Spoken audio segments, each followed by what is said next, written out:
हामी बिहान सबेरै उठ्ने बानी बनाउने सङ्कल्प लिन्छौँ, तर रातभरि मोबाइल स्क्रोल गर्दै बिताउँछौँ अनि अर्को दिन निद्राविहीन आँखाहरू लिएर अफिस वा कलेज पुग्छौँ। के तपाईँले थाहा छ, शरीर पानी बिना केही दिनसम्म बाँच्न सक्छ, तर निद्रा बिना लामो समयसम्म बाँच्न असम्भव छ। यो वैज्ञानिक रूपमा प्रमाणित तथ्य हो कि निरन्तर निद्राको अभावले मानिसको मानसिक र शारीरिक स्वास्थ्यमा गम्भीर असर पार्छ।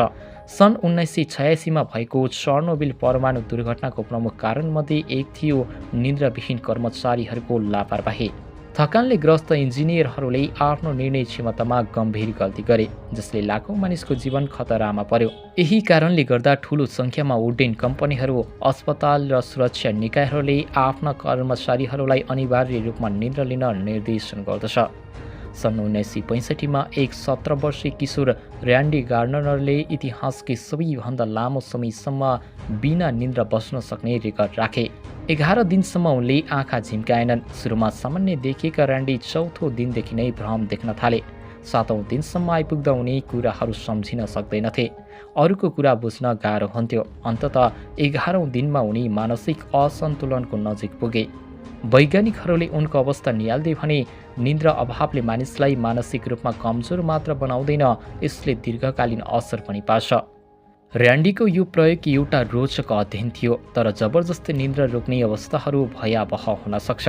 वैज्ञानिकहरूका अनुसार एक दिनमा 6 देखि 8 घण्टासम्म निद्रा नलिए मस्तिष्कले सामान्य रूपमा काम गर्न सक्दैन। मानिसको शरीरले बिना पानी 3 देखि 7 दिनसम्म बाँच्न सक्छ, तर यो मौसम, उमेर, स्वास्थ्य अवस्था र वातावरणीय स्थितिहरूमा निर्भर गर्दछ। शरीरको करिब 60% भाग पानीले बनेको हुन्छ, जसले तापक्रम नियन्त्रण, पोषक पदार्थको वहन र विषाक्त पदार्थहरूको निष्कासनमा महत्त्वपूर्ण भूमिका खेल्छ। पानीको अभाव हुँदा शरीरमा निर्जलीकरण सुरु हुन्छ, जसले मस्तिष्क, मुटु र अन्य महत्त्वपूर्ण अङ्गहरूमा गम्भीर असर पार्न सक्छ। तर यदि शरीरलाई थोरै मात्रा पानी उपलब्ध भयो भने पनि केही दिन थप बाँच्न सकिन्छ। तर निद्राको अभावले पनि शरीरलाई पानीको तुलनामा धेरै चाँडो कमजोर बनाउँछ। वैज्ञानिक अनुसन्धानहरूले पुष्टि गरेका छन् कि निद्राको समयमा मस्तिष्कले दिनभरि सङ्कलन गरेका जानकारीहरू क्रमबद्ध गर्छ, शरीरको कोशिकाहरू पुनर्निर्माण तथा प्रतिरक्षा प्रणालीलाई बलियो बनाउँछ। तर जब हामी रातभर जागरण बस्छौँ, हाम्रो मस्तिष्कले आवश्यक सफाइ र पुनर्स्थापनाको काम गर्न पाउँदैन। यदि नियमित रूपमा निद्रा नलिएमा यी विषाक्त पदार्थहरू मस्तिष्कमा जम्मा हुँदै जान्छन्, जसले अल्जाइमर रोगको सम्भावना बढाउँछ। यसबाहेक निद्रा नपुग्दा हर्मोनहरूको असन्तुलन हुन्छ। तनाव हार्मोन कोर्टिसोलको मात्रा बढ्छ, जसले मुटु रोग, उच्च रक्तचाप र मधुमेहको जोखिम निम्त्याउन सक्छ। निद्रा नलिएका व्यक्तिहरू मोटोपनको शिकार बन्ने सम्भावना पनि धेरै हुन्छ। आजको डिजिटल युगमा मानिसहरू निद्रालाई व्यवस्था गरिरहेका छन्। मोबाइल, ल्यापटप, टिभी र सामाजिक सञ्जालले मानिसहरूलाई रातभर जागरण बस्न बाध्य पारिरहेको छ। अनुसन्धानहरूले देखाएका छन् कि 90% भन्दा बढी मानिसहरू सुत्नु अघि मोबाइल चलाउँछन्, जसले निद्राको गुणस्तर घटाउँछ।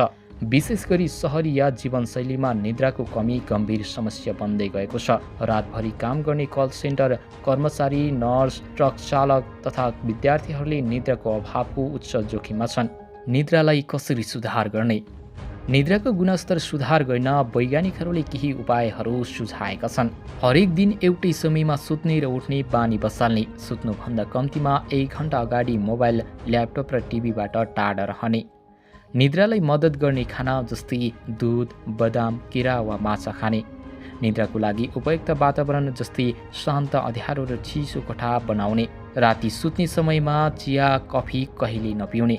निद्रा केवल शरीरलाई आराम दिने साधन मात्र होइन, यो मानसिक स्वास्थ्य, शारीरिक तन्दुरुस्ती तथा दीर्घकालीन जीवनका लागि अनिवार्य प्रक्रिया हो। यदि नियमित रूपमा निद्रा लिएन भने मानसिक असन्तुलन, स्मरण शक्ति कमजोर हुने समस्या तथा मृत्युको जोखिम समेत बढ्न सक्छ।